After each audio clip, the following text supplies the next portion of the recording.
ನೋಡಿದರೆ ಆ ಸೈನಿಕನ ಕೆನ್ನೆಗೆ ಯಾರೋ ಬಂದು ಗಟ್ಟಿಯಾಗಿ ಬಾರಿಸಿರ್ತಾರೆ. ಸೈನಿಕ ತಕ್ಷಣ ಕಣ್ಣು ಬಿಟ್ಟು ನೋಡಿದರೆ ಸುತ್ತಮುತ್ತ ಯಾರೂ ಇರೋದಿಲ್ಲ. ಹೀಗೆ ಆತನ ಕೆನ್ನೆಗೆ ಬಾರಿಸಿದ ವ್ಯಕ್ತಿ ಯಾರು ಗೊತ್ತಾ? ಈ ಪಂಜಾಬ್ ರೆಜಿಮೆಂಟ್ ಅನ್ನೋದು ಸಾಮಾನ್ಯ ಪಡೆಯಲ್ಲ.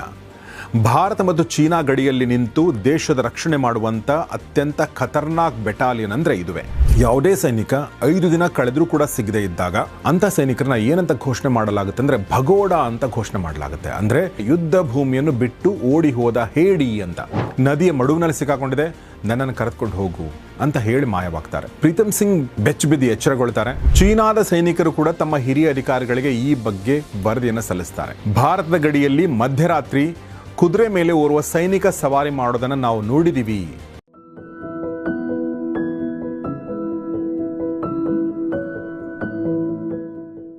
ಸ್ನೇಹಿತರೆ ನಮಸ್ಕಾರ. ಗೌರಿ ಶಕ್ಕಿ ಸ್ಟುಡಿಯೋ ಯೂಟ್ಯೂಬ್ ಚಾನಲ್ನ ಈ ವಿಶೇಷ ವಿಡಿಯೋಗೆ ನಿಮಗೆಲ್ಲ ಸ್ವಾಗತ. ನಾನು ಗೌರಿ ಶಕ್ಕಿ. ಸ್ನೇಹಿತರೆ, ಈ ಒಂದು ವಾತಾವರಣವನ್ನು ಕಲ್ಪಿಸ್ಕೊಳ್ಳಿ. ಅಂದರೆ ಒಂದು ಚಳಿಯ ಪ್ರದೇಶ. ಅಂದರೆ ನೀವು ಬೆಂಗಳೂರಿನ ಚಳಿ ಅಥವಾ ಬೇರೆ ಯಾವುದೋ ಒಂದು ಹಳ್ಳಿಯ ಚಳಿ ಅಲ್ಲ. ಬದಲಾಗಿ ಅದು ಅಂದರೆ ಮೈ ನಡುಗಿಸೋ ಚಳಿ ಅಲ್ಲ, ಬದಲಾಗಿ ಅದು ಮೂಳೆಯನ್ನು ನಡುಗಿಸೋ ಚಳಿ ಅಂಥ ಒಂದು ವಾತಾವರಣ.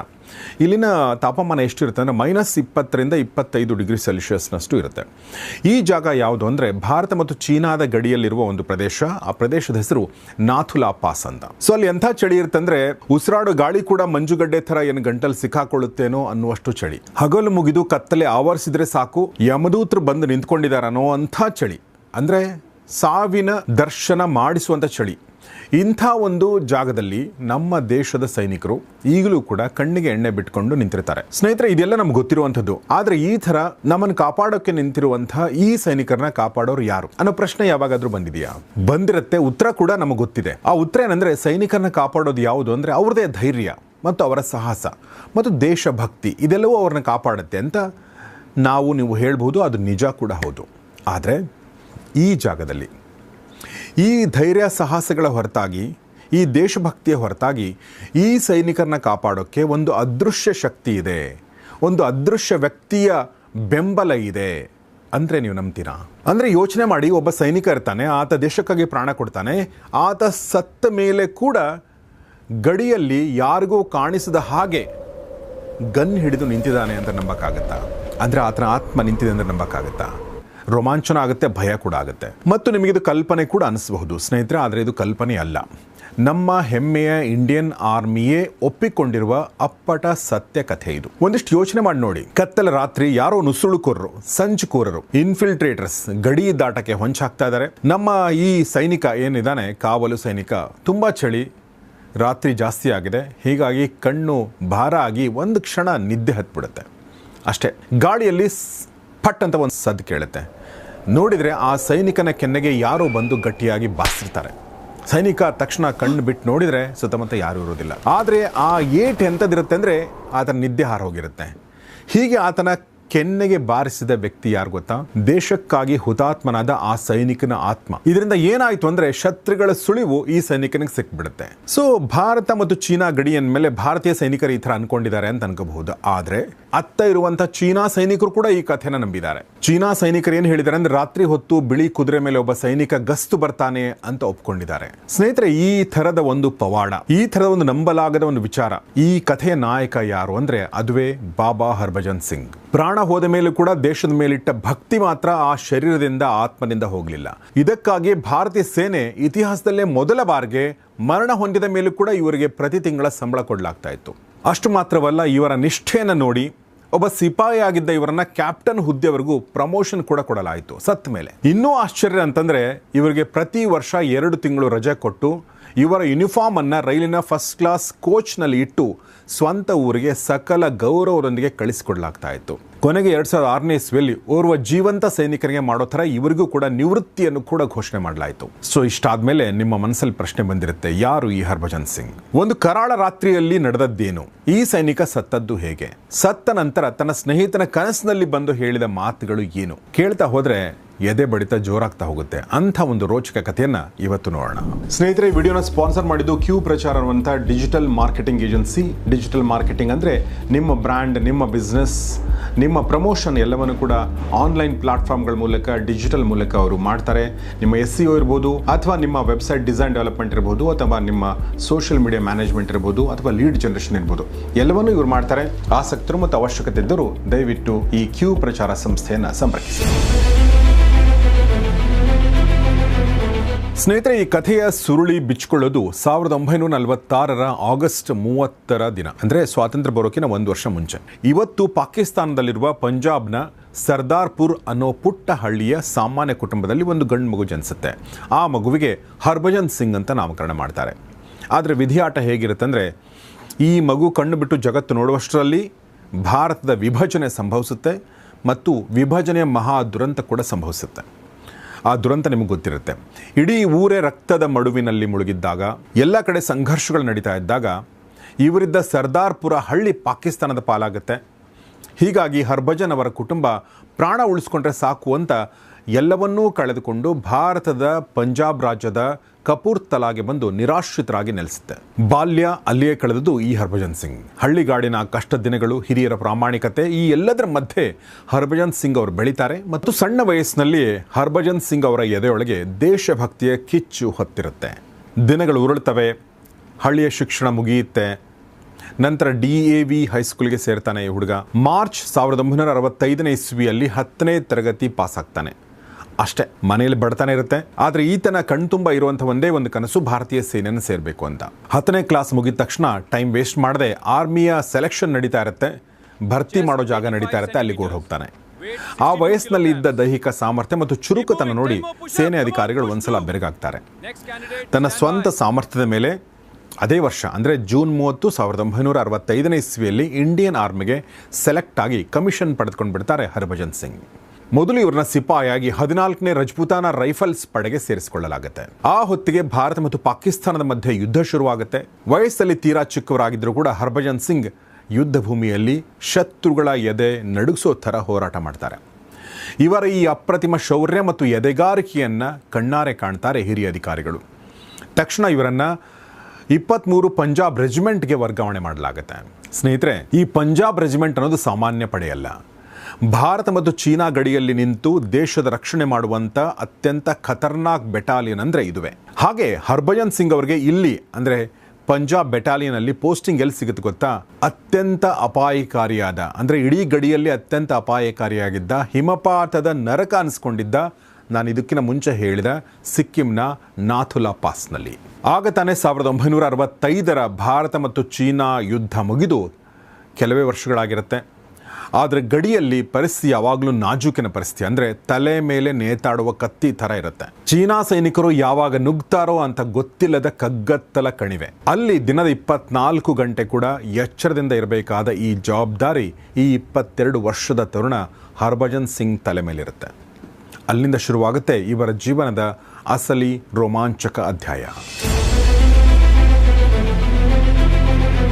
ಸ್ನೇಹಿತರೆ, ಕಾಲಚಕ್ರ ಉರುಳ್ತಾ ಬರುತ್ತೆ. ಹರ್ಭಜನ್ ಸಿಂಗ್ ಅವರ ಜೀವನದಲ್ಲಿ ಒಂದು ಕರಾಳ ದಿನ ಅಥವಾ ಕರಾಳ ರಾತ್ರಿ ಎದುರಾಗುತ್ತೆ. ಅದು 1968 ಅಕ್ಟೋಬರ್ 4ರಂದು. ಅವತ್ತು ಸಿಕ್ಕಿಂ ಮತ್ತು ಪಶ್ಚಿಮ ಬಂಗಾಳದ ಉತ್ತರ ಭಾಗದಲ್ಲಿ ಆಕಾಶಕ್ಕೆ ತೂತು ಬಿದ್ದ ಹಾಗೆ ಧಾರಾಕಾರ ಮಳೆ ಸುರಿತಾ ಇರುತ್ತೆ. ಭೀಕರ ಭೂಕುಸಿತ ಮತ್ತು ಪ್ರವಾಹ ಇಡೀ ಜಾಗವನ್ನೇ ನುಂಗಿ ನೀರು ಕುಡಿತಾ ಇರುತ್ತೆ. ಇಂಥ ವಾತಾವರಣದಲ್ಲಿ ಕೂಡ ಹರ್ಭಜನ್ ಸಿಂಗ್ ಸುಮ್ಮನೆ ಕೂರುವಂಥ ವ್ಯಕ್ತಿ ಅಲ್ಲ. ಯಾಕೆಂದರೆ ಆತನ ಕರ್ತವ್ಯ ಪ್ರಜ್ಞೆ ಅಂಥದ್ದು. ಬೆಟಾಲಿಯನ್ ಹೆಡ್ ಕ್ವಾರ್ಟರ್ಸ್ನಿಂದ ಡಾಂಗ್ ಚುಕ್ಲಾ ಗಡಿಯಲ್ಲಿರುವ ತನ್ನ ಸಹೋದ್ಯೋಗಿ ಸೈನಿಕರಿಗೆ ಊಟ ಮತ್ತು ಮದ್ದುಗುಂಡುಗಳನ್ನ ತಲುಪಿಸುವ ಜವಾಬ್ದಾರಿ ಆತನದ್ದಾಗಿರುತ್ತೆ. ಇಂಥ ವಾತಾವರಣದಲ್ಲಿ ಕೂಡ ಆತ ಅಂದರೆ ಹರ್ಭಜನ್ ಸಿಂಗ್ ಕತ್ತೆಗಳ ಮೇಲೆ ಸಾಮಾನನ್ನು ಹೇರ್ಕೊಂಡು ಹೊರಟು ಬಿಡ್ತಾರೆ. ಹಿಮ ಬಿದ್ದು ದಾರಿಯೆಲ್ಲ ಜಾರ್ತಾ ಇರುತ್ತೆ. ಆದರೂ ಕೂಡ ಜಾಗರೂಕರಾಗಿ ಹೆಜ್ಜೆ ಇಡ್ತಾ ಇರ್ತಾರೆ ಹರ್ಭಜನ್ ಸಿಂಗ್. ಆದರೆ ಒಂದು ದುರದೃಷ್ಟದ ಗಳಿಗೆ ಅಥವಾ ವಿಧಿಯ ಆಟ ಏನೇ ಅಂದ್ಕೊಳ್ಳಿ, ಒಂದು ಕಡಿದಾದ ತಿರುವಿನಲ್ಲಿ ಆಕಸ್ಮಿಕವಾಗಿ ಕಾಲು ಜಾರಿ ಹರ್ಭಜನ್ ಸಿಂಗ್ ಅವರು ಅಬ್ಬರಿಸಿ ಹರಿತಾ ಇದ್ದ ನದಿಯ ಭೀಕರ ಸೆಳೆತಕ್ಕೆ ಬಿದ್ದುಬಿಡ್ತಾರೆ. ಮತ್ತು ಆ ಜಾಗದಲ್ಲಿ ಅವ್ರು ಬಿಟ್ಟು ಬೇರೆ ಯಾರೂ ಇರಲಿಲ್ಲ. ಹೀಗಾಗಿ ಅವರು ನದಿಯಲ್ಲಿ ಬಿದ್ದದ್ದು, ಕೊಚ್ಚಿ ಹೋಗಿದ್ದು ಯಾರಿಗೂ ಗೊತ್ತಾಗಲಿಲ್ಲ. ರಾತ್ರಿಯೆಲ್ಲ ಕಳೆದರೂ ಕೂಡ ಹರ್ಭಜನ್ ಸಿಂಗ್ ಗಡಿ ಚೌಕಿಗೆ ಬಾರದೇ ಇದ್ದಾಗ ಸೈನಿಕರಿಗೆ ಒಂದು ಆತಂಕ ಶುರುವಾಗುತ್ತೆ. ತಕ್ಷಣವೇ ಅವರು ಹಿರಿಯ ಅಧಿಕಾರಿಗಳ ವಿಷಯ ಮುಟ್ಟಿಸ್ತಾರೆ. ಅದಾದ ನಂತರ 5 ದಿನಗಳ ಕಾಲ ಕಣಿವೆಯಲ್ಲಿ ಹುಡುಕಾಟ ನಡೆಸ್ತಾರೆ. ಆದರೆ ಹರ್ಭಜನ್ ಸಿಂಗ್ ಅವರ ಸುಳಿವು ಸಿಗಲೇ ಇಲ್ಲ. ಆಗ ಸೇನೆಯಲ್ಲಿ ಒಂದು ನಿಯಮ ಇರುತ್ತೆ. ಆ ನಿಯಮ ಏನು ಅಂದರೆ ಸ್ವಲ್ಪ ಕಠಿಣ ಅನಿಸುವಂಥ ನಿಯಮ ಇದು. ಆ ನಿಯಮ ಏನಂದರೆ ಯಾವುದೇ ಸೈನಿಕ 5 ದಿನ ಕಳೆದರೂ ಕೂಡ ಸಿಗದೇ ಇದ್ದಾಗ, ಅಂದರೆ ಈಗ 5 ದಿನ ಆಯಿತು, ಹರ್ಭಜನ್ ಸಿಂಗ್ ಕೂಡ ಸಿಕ್ಕಿಲ್ಲ, ಅಂಥ ಸೈನಿಕರನ್ನ ಏನಂತ ಘೋಷಣೆ ಮಾಡಲಾಗುತ್ತೆ ಅಂದರೆ ಭಗೋಡ ಅಂತ ಘೋಷಣೆ ಮಾಡಲಾಗುತ್ತೆ. ಅಂದರೆ ಯುದ್ಧ ಭೂಮಿಯನ್ನು ಬಿಟ್ಟು ಓಡಿ ಹೋದ ಹೇಡಿ ಅಂತ, ರಣಹೇಡಿ ಅಂತ ನಾವು ಕರಿತೀವಲ್ಲ, ಅದನ್ನು ಘೋಷಣೆ ಮಾಡಲಾಗುತ್ತೆ ಹರ್ಭಜನ್ ಸಿಂಗ್ಗೆ. ಸೊ ಈ ಸುದ್ದಿ ಕೇಳಿದ ಮೇಲೆ ಆತನ ಜೀವದ ಗೆಳೆಯ ಒಬ್ಬರು ಇರ್ತಾರೆ, ಸೈನಿಕ ಪ್ರೀತಮ್ ಸಿಂಗ್, ಮತ್ತು ಉಳಿದ ಸಂಗಾತಿಗಳಿಗೆ ಒಂಥರ ಕಸಿವಿಸಿ ಆಗುತ್ತೆ, ಎದೆ ಒಡೆದು ಹೋದಂಗೆ ಆಗುತ್ತೆ. ನಮ್ಮ ಹರ್ಭಜನ್ ಸಿಂಗ್ ಎಂಥ ಕಷ್ಟ ಬಂದರೂ ಕೂಡ ಯುದ್ಧವನ್ನು ಬಿಟ್ಟು ಓಡೋ ಹೋಗೋ ಮಗನಲ್ಲ, ಅಂಥ ಗಂಡುಗಲಿಗೆ ಈ ಥರ ಘೋಷಣೆ ಮಾಡಿದ್ರಲ್ಲ ಅಂತ ಸೈನಿಕರು ಕಣ್ಣೀರಿಡ್ತಾರೆ. ಆದರೆ ಇಡೀ ಸೇನೆ ಆತನನ್ನು ಹೇಡಿ ಅಂತ ನಿಂದಿಸ್ತಾ ಇರ್ತಾರೆ. ಸೊ ಹೀಗಿರಬೇಕಾದ್ರೆ ಒಂದು ಕಗ್ಗತ್ತಲ ರಾತ್ರಿ ಇಡೀ ಕಥೆಯನ್ನೇ ಉಲ್ಟಾ ಮಾಡುವಂಥ ಒಂದು ಪವಾಡ. ಇದಕ್ಕೆ ಪವಾಡ ಅಂತಿರೋ, ನಂಬಿಕೆ ಅಂತಿರೋ, ಅತಿಮಾನುಷವಾದ ಒಂದು ವಿಚಾರ ಅಂತಿರೋ, ಏನಂತಿರೋ ಗೊತ್ತಿಲ್ಲ, ಆದರೆ ನಡೆಯುತ್ತೆ. ಏನು ನಡೆಯುತ್ತಂದರೆ, ಆ ಪ್ರೀತಮ್ ಸಿಂಗ್ ಏನು ಗೆಳೆಯ ಪ್ರೀತಮ್ ಸಿಂಗ್ ಇರುತ್ತಲ್ಲ, ಅವರು ಗಾಢ ನಿದ್ರೆಯಲ್ಲಿದ್ದಾಗ ಕನಸಿನಲ್ಲಿ ಹರ್ಭಜನ್ ಸಿಂಗ್ ಬರ್ತಾರೆ. ಕನಸಿನಲ್ಲಿ ಬಂದು ಹೇಳ್ತಾರೆ, ಗೆಳೆಯ ನಾನು ಎಲ್ಲೂ ಓಡಿ ಹೋಗಿಲ್ಲ, ದೇಶದ ಸೇವೆ ಮಾಡ್ತೇನೆ, ನಾನು ಪ್ರಾಣ ಬಿಟ್ಟಿದ್ದೀನಿ, ನನ್ನ ಶರೀರ ಅಂದರೆ ನನ್ನ ದೇಹ ಇಂಥ ಜಾಗದ ಇಂಥ ಬಂಡೆಯ ಕೆಳಗಡೆ ಸಿಕ್ಕಾಕೊಂಡಿದೆ, ನದಿಯ ಮಡುವಿನಲ್ಲಿ ಸಿಕ್ಕಾಕೊಂಡಿದೆ, ನನ್ನನ್ನು ಕರೆದುಕೊಂಡು ಹೋಗು ಅಂತ ಹೇಳಿ ಮಾಯವಾಗ್ತಾರೆ. ಪ್ರೀತಮ್ ಸಿಂಗ್ ಬೆಚ್ಚಬಿದ್ದು ಎಚ್ಚರಗೊಳ್ತಾರೆ. ಬೆಳಗ್ಗೆ ಸಹ ಸೈನಿಕರಿಗೆ ಅಂದರೆ ಕಲೀಗ್ಸ್ಗೆ ಹೇಳ್ತಾರೆ. ಕೆಲವೊಬ್ರು ನಗ್ತಾರೆ, ಕೆಲವರು ಭ್ರಮೆ ಅಂತಾರೆ, ಆದರೆ ಕೆಲವ್ರಿಗೆ ನಂಬಿಕೆ ಬರುತ್ತೆ. ಯಾಕೆಂದರೆ ಹರ್ಭಜನ್ ಸಿಂಗ್ ಮೇಲೆ ಅವ್ರಿಗೆ ನಂಬಿಕೆ ಇರುತ್ತೆ. ಹೀಗಾಗಿ ಆ ಜಾಗವನ್ನು ನೋಡ್ಬೋಣ ಅಂತ ನಿರ್ಧಾರ ಮಾಡಿ ಹೋಗ್ತಾರೆ. ಸೈನಿಕರ ಈ ಪಡೆ ಆ ಒಂದು ನಿಗೂಢವಾದ ಜಾಗಕ್ಕೆ ತಲುಪಿದಾಗ ಅಲ್ಲಿ ಕಂಡ ದೃಶ್ಯ ಎಂಥದ್ದು ಅಂದರೆ, ಅವರಿಗೆ ತಮ್ಮ ಕಣ್ಣುಗಳನ್ನೇ ನಂಬಕ್ಕಾಗೋದಿಲ್ಲ. ಸ್ವತಃ ಇಡೀ ಆರ್ಮಿಯ ಎಲ್ಲ ಪಡೆ 5 ದಿನ ಹುಡುಕಿದ್ರೂ ಕೂಡ ಸಿಗದ ಶವ ಕನಸಿನಲ್ಲಿ ಹೇಳಿದ ಆ ಜಾಗದಲ್ಲಿ ಬಿದ್ದಿರುತ್ತೆ. ಇಡೀ ಸೇನೆಗೆ ತನ್ನ ತಪ್ಪಿನ ಅರಿವಾಗುತ್ತೆ, ಹಿರಿಯ ಅಧಿಕಾರಿಗಳಿಗೆ ತನ್ನ ತಪ್ಪಿನ ಅರಿವಾಗುತ್ತೆ. ತಕ್ಷಣ ಹರ್ಭಜನ್ ಸಿಂಗ್ ಅವರನ್ನು ಹುತಾತ್ಮ, ವೀರ ಹುತಾತ್ಮ ಅಂತ ಘೋಷಣೆ ಮಾಡಲಾಗುತ್ತೆ. ಸಕಲ ಮಿಲಿಟರಿ ಗೌರವಗಳೊಂದಿಗೆ ಅಂತ್ಯ ಸಂಸ್ಕಾರವನ್ನು ನೆರವೇರಿಸಲಾಗುತ್ತೆ. ಅಷ್ಟೇ ಅಲ್ಲ, ಅವರ ಈ ಅಪ್ರತಿಮ ತ್ಯಾಗಕ್ಕೆ ಭಾರತದ 2ನೇ ಅತ್ಯುನ್ನತ ಶೌರ್ಯ ಪ್ರಶಸ್ತಿಯಾದ ಮಹಾವೀರ ಚಕ್ರವನ್ನು ನೀಡಿ ಸನ್ಮಾನಿಸಲಾಗುತ್ತೆ. ಸ್ನೇಹಿತರೆ, ಅಸಲಿ ಕಥೆ ಇಲ್ಲಿಗೆ ಮುಗಿಯೋಲ್ಲ, ಬದಲಾಗಿ ಶುರು ಆಗುತ್ತೆ. ಸತ್ತ ಮೇಲೆ ಕೂಡ ಹರ್ಭಜನ್ ಸಿಂಗ್ ಕನಸಿನಲ್ಲಿ ಬಂದದ್ದು ಒಂದು ಕಡೆ ಆದರೆ, ಇದಾದ ನಂತರ ಕೂಡ ಅವರು ಸೇನೆಗೆ ಸಹಾಯ ಮಾಡಲು ಹೊರಡ್ತಾರೆ. ಏನು ಮಾಡ್ತಾರೆ ಬನ್ನಿ ನೋಡೋಣ. ಸ್ನೇಹಿತರೆ, ಹೀಗೆ ಅಂತ್ಯ ಸಂಸ್ಕಾರ ಮುಗಿದು ಎಲ್ಲ ಮುಗಿತು ಅಂದ್ಕೊಳ್ಳುವಷ್ಟರಲ್ಲಿ ನಾಥುಲಾ ಪಾಸ್ ಗಡಿಯಲ್ಲಿ ಮತ್ತೊಂದು ಮೈ ನಡುಗಿಸುವ ಅಧ್ಯಾಯ ಶುರುವಾಗುತ್ತೆ. ಅಲ್ಲಿ ಡ್ಯೂಟಿಲಿದ್ದ ಹಲವು ಜನ ಸೈನಿಕರಿಗೆ ರಾತ್ರಿ ಹೊತ್ತು ವಿಚಿತ್ರ ಕನಸುಗಳು ಬೀಳಕ್ಕೆ ಶುರುವಾಗುತ್ತೆ. ಕನಸಿನಲ್ಲಿ ಮತ್ತೆ ಹರ್ಭಜನ್ ಸಿಂಗ್ ಕಾಣಿಸ್ಕೊಂಡು ಹೇಳ್ತಾರೆ, ನನ್ನ ಶರೀರ ಮಣ್ಣಾಗಿದ್ದರೂ ಕೂಡ ನನ್ನ ಆತ್ಮ ಮಾತ್ರ ಎಂದಿಗೂ ಆನ್ ಡ್ಯೂಟಿ ಇರುತ್ತೆ. ಹೀಗಾಗಿ ನನಗೆ ಇಲ್ಲೊಂದು ಸಣ್ಣ ಮಂದಿರ ಕಟ್ಟಿ ಅಲ್ಲಿಂದಾನೇ ನಾನು ಭಾರತ ಮಾತೆಯ ಸೇವೆ ಮಾಡ್ತೀನಿ ಅಂತ ಕನಸಿನಲ್ಲಿ ಹೇಳಿದಾಗುತ್ತೆ. ಅಧಿಕಾರಿಗಳು ಮೊದಲು ಇದನ್ನು ತುಂಬ ಲಘುವಾಗಿ ತೆಗೆದುಕೊಳ್ತಾರೆ, ಅಂದರೆ ಸೀರಿಯಸ್ ಆಗಿ ತೆಗೆದುಕೊಳ್ಳಲ್ಲ. ಅದಾದಮೇಲೆ ಇದೇ ಥರದ ಪವಾಡಗಳು, ಇದೇ ಥರದ ಘಟನೆಗಳು ನಡೆಯೋಕ್ಕೆ ಶುರು ಮಾಡಿದ್ಮೇಲೆ ಆರ್ಮಿಗೆ ಸ್ವಲ್ಪ ಆಶ್ಚರ್ಯ ಆಗುತ್ತೆ. ಅಂದರೆ ಚೀನಾ ಸೈನಿಕರ ಗುಪ್ತ ಚಲನಮಲನಗಳಿರಲಿ, ಅಂದರೆ ಆಕ್ರಮಣದ ಮುನ್ಸೂಚನೆ ಇರಲಿ, ಪ್ರಕೃತಿ ವಿಕೋಪ ಇರಲಿ, ಅಪಾಯ ಸಂಭವಿಸುವ ಮುಂಚೆ ಭಾರತೀಯ ಸೈನಿಕರ ಕಿವಿಯಲ್ಲಿ ಯಾವುದೋ ಅದೃಶ್ಯ ಧ್ವನಿ ಎಚ್ಚರಿಕೆ ನೀಡಿದಾಗ ಆಗ್ತಿತ್ತು. ಮೃತಪಟ್ಟ ಸೈನಿಕನೊಬ್ಬ ಗಡಿ ಕಾಯುವ ರಕ್ಷಕ ದೇವನಾಗಿ ನಿಂತಿದ್ದಾನೆ ಅನ್ನೋದು ಇಲ್ಲಿ ಸತ್ಯವಾಗಿಬಿಟ್ಟಿರುತ್ತೆ. ಈ ನಂಬಿಕೆಗೆ ಸಾಕ್ಷಿ ಅನ್ನೋ ಹಾಗೆ ರೆಜಿಮೆಂಟ್ನ ಸೈನಿಕರೆಲ್ಲ ಸೇರಿಕೊಂಡು ನಾಥುಲಾ ಪಾಸ್ನಿಂದ ಕೆಲವೇ ಕಿಲೋಮೀಟರ್ ದೂರದಲ್ಲಿ ಅವರಿಗೆ ಒಂದು ಸುಂದರವಾದ ಮಂದಿರ ಕೂಡ ನಿರ್ಮಾಣ ಮಾಡ್ತಾರೆ. ಅದನ್ನ ಮಂದಿರ ಅನ್ನೋದಕ್ಕಿಂತ ಒಬ್ಬ ಜೀವಂತ ಸೈನಿಕರ ರೂಮ್ ಅಂತ ಹೇಳ್ಬಹುದು. ಅಲ್ಲಿ ಪ್ರತಿದಿನ ಬಾಬಾ ಹರ್ಭಜನ್ ಸಿಂಗ್ ಅವ್ರಿಗಾಗಿ ಹೊಳೆಯುವ ಪಾಲಿಷ್ ಮಾಡಿದ ಬೂಟ್ಗಳು ನೀಡಲಾಗುತ್ತೆ, ಇಸ್ತ್ರಿ ಮಾಡಿದ ಗರಿ ಯೂನಿಫಾರ್ಮ್ ಇಡಲಾಗುತ್ತೆ, ಮಲಗಲು ನೀಟಾಗಿ ಹಾಸಿದ ಹಾಸಿಗೆ ಮತ್ತು ಪಕ್ಕದಲ್ಲೇ ಕುಡಿಯುವ ನೀರಿನ ಬಾಟಲಿಯನ್ನು ಕೂಡ ಇಡಲಾಗ್ತಾ ಇತ್ತು. ಇನ್ನು ಕೆಲವೊಬ್ಬರ ನಂಬಿಕೆಯ ಪ್ರಕಾರ ಬೆಳಗ್ಗೆ ಬಂದು ರೂಮನ್ನು ಓಪನ್ ಮಾಡಿ ನೋಡಿದಾಗ ಸ್ವಚ್ಛವಾಗಿ ಹಾಸಿದ್ದ ಬೆಡ್ಶೀಟ್ ಮೇಲೆ ಯಾರೋ ಮಲಗಿ ಎದ್ದ ಹಾಗೆ ಸುಕ್ಕುಗಳಿರ್ತಿದ್ವಂತೆ. ನೀರಿನ ಬಾಟ್ಲಿ ಅರ್ಧ ಖಾಲಿ ಆಗಿರ್ತಿತ್ತಂತೆ ಮತ್ತು ರೂಮಿನ ಒಳಗಿದ್ದ ಬೂಟುಗಳ ಮೇಲೆ ಮಣ್ಣಿನ ಕಲೆಗಳಿರ್ತಿದ್ವಂತೆ. ಅದರ ಅರ್ಥ ಏನಂದ್ರೆ, ಆ ಕಡುಗತ್ತಲ ರಾತ್ರಿಯಲ್ಲಿ ಬಾಬಾ ಹರ್ಭಜನ್ ಸಿಂಗ್ ಅವರ ಆತ್ಮ ಆ ಬೂಟುಗಳನ್ನ ಹಾಕೊಂಡು ಗಡಿಯಲ್ಲಿ ಪ್ಯಾಟ್ರೋಲಿಂಗ್ ಮಾಡಿ ಬಂದಿದೆ ಅಂತ. ಸ್ನೇಹಿತರೆ, ಇದು ಕೇವಲ ನಮ್ಮ ಸೈನಿಕರಿಗೆ ಮಾತ್ರ ಸೀಮಿತವಾಗಿದ್ದರೆ ನಮ್ಮ ಸೈನಿಕ ಅಲ್ವಾ, ನಮಗೇನೋ ಹೀಗೆ ಅನಿಸುತ್ತೆ, ನಮ್ಮ ನಂಬಿಕೆ ಅಥವಾ ನಮ್ಮ ಮೂಢನಂಬಿಕೆ ಅಂತಲೂ ಅಂದ್ಕೊಳ್ಬಹುದು. ಆದರೆ ಆ ಕಡೆ ಇರುವ ಚೀನಾ ಸೈನಿಕರ ಎದೆಯಲ್ಲಿಯೂ ಕೂಡ ಈ ಒಂದು ಘಟನೆ ನಡುಕ ಹುಟ್ಟಿಸಿರುತ್ತೆ. ಚೀನಾದ ಸೈನಿಕರು ಕೂಡ ತಮ್ಮ ಹಿರಿಯ ಅಧಿಕಾರಿಗಳಿಗೆ ಈ ಬಗ್ಗೆ ವರದಿಯನ್ನು ಸಲ್ಲಿಸ್ತಾರೆ. ಭಾರತದ ಗಡಿಯಲ್ಲಿ ಮಧ್ಯರಾತ್ರಿ ಕುದುರೆ ಮೇಲೆ ಓರ್ವ ಸೈನಿಕ ಸವಾರಿ ಮಾಡೋದನ್ನು ನಾವು ನೋಡಿದ್ದೀವಿ. ನಾವು ಅಕ್ರಮವಾಗಿ ನುಗ್ಗಲು ಹೋದಾಗಲೆಲ್ಲ ಆತ ನಮ್ಮ ದಾರಿ ತಡೆದು ನಿಲ್ಲಿಸ್ತಾನೆ ಅಂತ ದೂರು ಕೊಟ್ಟ ಘಟನೆಗಳು ಕೂಡ ನಡೀತವೆ. ಇಷ್ಟೇ ಅಲ್ಲ, ಭಾರತ ಮತ್ತು ಚೀನಾ ಸೇನೆಗಳ ಮಧ್ಯೆ ಯಾವುದೇ ಪ್ರಮುಖ ಫ್ಲಾಗ್ ಮೀಟಿಂಗ್ ನಡೆದರೂ ಕೂಡ ಅಲ್ಲಿ ಬಾಬಾ ಹರ್ಭಜನ್ ಸಿಂಗ್ ಅವರಿಗಾಗಿ ಒಂದು ಖಾಲಿ ಕುರ್ಚಿಯನ್ನು ಗೌರವಪೂರ್ವಕವಾಗಿ ಇಡಲಾಗ್ತಾ ಇತ್ತು. ಇದನ್ನು ಕೇವಲ ನಾನು ಹೇಳ್ತಾ ಇದ್ದೇನೆ ಅಂತ ಅನ್ಕೊಂಬೇಡಿ. ಭಾರತೀಯ ಸೇನೆಯ ನಿವೃತ್ತ ಜನರಲ್ ಆಗಿರುವಂಥ MM ನರವಣೆ ಇದನ್ನು ಒಂದು ವಿಡಿಯೋದಲ್ಲಿ ಹೇಳಿದ್ದಾರೆ, ಒಂದು ಪುಸ್ತಕದಲ್ಲಿ ಕೂಡ ದಾಖಲು ಮಾಡಿದ್ದಾರೆ. शहीद जसवंत सिंह और बाबा हरभजन का मैंने सुना कि इनके लिए चीनी सेना भी कुर्सियां खाली रखती है. Is it true? वो इसलिए मिथ्स एंड मिस्ट्रीज कितनी सच्चाई शायद पहले पहले रखते होंगे. जैसे ज़माना बदलता गया, कभी रिश्ते अच्छे होते हैं, फ्लैग मीटिंग होते हैं, कभी टेंशन होते हैं, तो ये अप एंड डाउन होते ही हैं. लेकिन ये दो जो उदाहरण दिए मैंने, ಸೊ ಈ ಥರ ಸಿಪಾಯಿಯಾಗಿ ನಂತರ ಕ್ಯಾಪ್ಟನ್ ಆದಂಥ ಈ ಅದೃಶ್ಯ ಕ್ಯಾಪ್ಟನ್ನ ಮುಂದಿನ ಕಥೆ ಏನಾಯಿತು? ಸತ್ತ ಮೇಲೆ ಕೂಡ ಇವ್ರಿಗೆ ರಜೆ ಸಿಗ್ತಿದ್ದು ಹೇಗೆ? ಆ ರಜೆಯ ದಿನಗಳಲ್ಲಿ ಪಂಜಾಬ್ನ ಗ್ರಾಮ ಹೇಗಿರ್ತಾ ಇತ್ತು? ಆ ಎಲ್ಲವನ್ನು ನೋಡೋಣ ಮುಂದಿನ ಭಾಗದಲ್ಲಿ. ಸ್ನೇಹಿತರೆ, ನಮ್ಮ ಭಾರತೀಯ ಸೇನೆ ಬಾಬಾ ಹರ್ಭಜನ್ ಸಿಂಗ್ ಅವರ ಇರುವಿಕೆಯನ್ನು, ಅಂದರೆ ಅವರು ಇದ್ದಾರೆ ಅನ್ನೋ ವಿಷಯವನ್ನು ಎಷ್ಟೊಂದು ಗಂಭೀರವಾಗಿ ಪರಿಗಣಿಸಿರುತ್ತೆ ಅಂತಂದರೆ, ಜೀವಂತ ಸೈನಿಕರಿಗೆ ಸಿಗುವಂಥ ಎಲ್ಲ ಸವಲತ್ತುಗಳು ಕೂಡ ಅವರಿಗೆ ಸಿಗ್ತಾ ಇತ್ತು. ಅದರಲ್ಲಿ ತುಂಬ ಆಶ್ಚರ್ಯ ಹುಟ್ಟಿಸೋದೇನೆಂದರೆ, ಅವರಿಗೆ ವಾರ್ಷಿಕ ರಜೆ ಕೂಡ ಕೊಡಲಾಗ್ತಾ ಇತ್ತು. Annual holidays, annual leave. ಪ್ರತಿ ವರ್ಷ ಸೆಪ್ಟೆಂಬರ್ ತಿಂಗಳು ಬಂದರೆ ಸಾಕು, ಸಿಕ್ಕಿಂನ ನಾಥುಲಾ ಗಡಿಯಿಂದ ಹಿಡಿದು ಪಂಜಾಬ್ನ ಕಪೂರ್ತಲಾದವರೆಗೆ ಒಂದು ಹಬ್ಬದ ವಾತಾವರಣ ಸೃಷ್ಟಿಯಾಗ್ತಾ ಇತ್ತು. ಯಾಕೆ ಅಂದರೆ, ಆರ್ಮಿ ನಿಯಮಗಳ ಪ್ರಕಾರ ಬಾಬಾ ಅವ್ರಿಗೆ 2 ತಿಂಗಳ ಅಧಿಕೃತ ರಜೆ ಮಂಜೂರಾಗ್ತಾ ಇತ್ತು. ರಜೆ ಮೇಲೆ ಬಾಬಾ ಹರ್ಭಜನ್ ಸಿಂಗ್ ಅವರನ್ನು ಊರಿಗೆ ಕಳಿಸುವ ಆ ದಿನ ಮಿಲಿಟರಿ ಕ್ಯಾಂಪ್ ಒಂಥರ ಹಬ್ಬದ ವಾತಾವರಣ. ಇಬ್ಬರು ಸೈನಿಕರು ಬಾಬಾ ಅವರ ಗರಿ ಯೂನಿಫಾರ್ಮ್ ಮತ್ತು ಬೂಟುಗಳು ಮತ್ತು ಅವರದೊಂದು ದೊಡ್ಡ ಫೋಟೋವನ್ನು ಅತ್ಯಂತ ಪ್ರೀತಿಯಿಂದ ಹಿಡ್ಕೊಂಡು ಪಶ್ಚಿಮ ಬಂಗಾಳದ ಜಲ್ಪಾಯ್ಗುರಿ ರೈಲ್ವೆ ಸ್ಟೇಷನ್ಗೆ ಸಕಲ ಮಿಲಿಟರಿ ಗೌರವದೊಂದಿಗೆ ತರ್ತಾ ಇದ್ರು. ಮತ್ತು ಪಂಜಾಬ್ಗೆ ಹೋಗುವ ರೈಲಿನ ಫಸ್ಟ್ ಕ್ಲಾಸ್ AC ಕೋಚ್ನಲ್ಲಿ ಅವರಿಗಾಗಿ ಒಂದು ಸೀಟನ್ನು ಅಧಿಕೃತವಾಗಿ ಬುಕ್ ಮಾಡಲಾಗ್ತಾ ಇತ್ತು. ಆ ಸೀಟ್ನಲ್ಲಿ ಅವರ ಯೂನಿಫಾರ್ಮ್ ಮತ್ತು ಫೋಟೋನ ಇಟ್ಟು ಇಬ್ಬರು ಸೈನಿಕರು ಬಾಬಾ ಅವರ ಅಂಗರಕ್ಷಕರಾಗಿ ಜೊತೆಯಲ್ಲೇ ಪ್ರಯಾಣ ಮಾಡ್ತಾ ಇದ್ರು. ಈ ರೈಲು ಪಂಜಾಬ್ನ ಕಪೂರ್ತಲಾ ಸ್ಟೇಷನ್ಗೆ ಬಂದು ನಿಲ್ತಾ ಇದ್ದ ಹಾಗೆ ಇಡೀ ಊರಿನ ಜನ ಜಮಾಯಿಸ್ತಾ ಇದ್ರು ಸ್ವಾಗತ ಕೋರಕ್ಕೆ. ರೈಲ್ನಿಂದ ಬಾಬಾ ಅವರ ಫೋಟೋಗಳನ್ನ, ಅವರ ವಸ್ತುಗಳನ್ನ ಕೆಳಗೆ ಇಳಿಸ್ತಿದ್ದ ಹಾಗೆ ನೆರೆದಿದ್ದ ಸಾವಿರಾರು ಜನರ ಸಮ್ಮುಖದಲ್ಲಿ ಇಡೀ ರೈಲ್ವೆ ಸ್ಟೇಷನ್ ಬಾಬಾ ಹರ್ಭಜನ್ ಸಿಂಗ್ ಅಮರ್ ರಹೆ ಅನ್ನೋ ಜೈಕಾರದ ಘೋಷಣೆಗಳಿಂದ ತುಂಬಿ ಹೋಗ್ತಾ ಇತ್ತು. ಜನರ ಕಣ್ಣುಗಳಲ್ಲಿ ಭಕ್ತಿ, ಹೆಮ್ಮೆ ಮತ್ತು ಆನಂದದ ಕಣ್ಣೀರು ತುಂಬಿರ್ತಾ ಇತ್ತು. ಅವರ ಮನೆಯಲ್ಲಿ ಕೂಡ ಸೆಪ್ಟೆಂಬರ್ 15ರ ಆ ದಿನ ತಾಯಿಗೆ ಮಗನನ್ನು ಕಣ್ಣಾರೆ ನೋಡುವಂಥ ಸಂಭ್ರಮ. ಮುಂಜಾನೆಯಿಂದಲೇ ಮಗನ ಕೋಣೆಯನ್ನು ನೇಟಾಗಿ ಜೋಡಿಸಿ ಹೊಸ ಬಟ್ಟೆಗಳನ್ನ ಇಟ್ಟು ಇಡೀ ಹಳ್ಳಿಯೇ ಲಂಗರ್ ಏರ್ಪಡಿಸ್ತಾ ಇದ್ರು. ಲಂಗರ್ ಅಂದರೆ ಅನ್ನದಾಸೋಹ.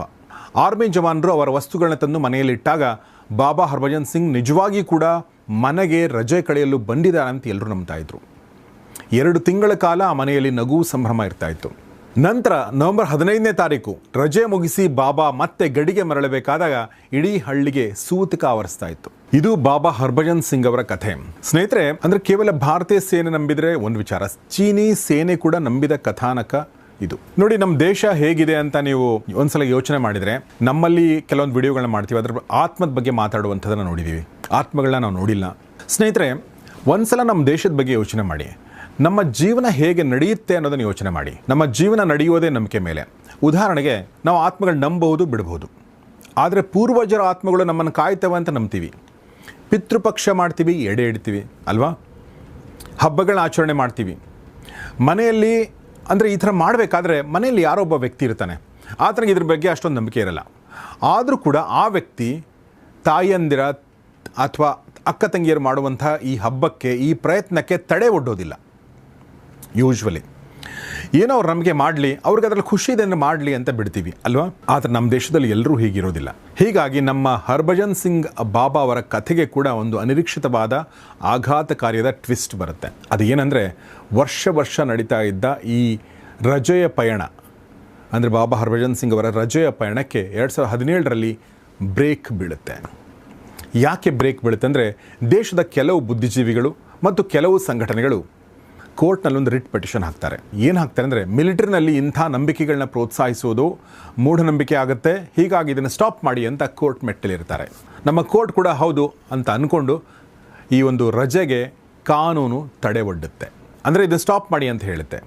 ಮತ್ತು ನಮ್ಮ ಭಾರತೀಯ ಸೇನೆ ಅದಕ್ಕೆ ಬದ್ಧವಾಗಿ ಬಾಬಾ ಅವರನ್ನು ರೈಲಿನಲ್ಲಿ ಊರಿಗೆ ಕಳಿಸುವ ಆ್ಯನ್ಯುವಲ್ ಸಂಪ್ರದಾಯ, ಪ್ರತಿ ವರ್ಷ ಮಾಡುವಂಥ ಸಂಪ್ರದಾಯವನ್ನು ಅನಿವಾರ್ಯವಾಗಿ ನಿಲ್ಲಿಸಬೇಕಾಗಿ ಬರುತ್ತೆ.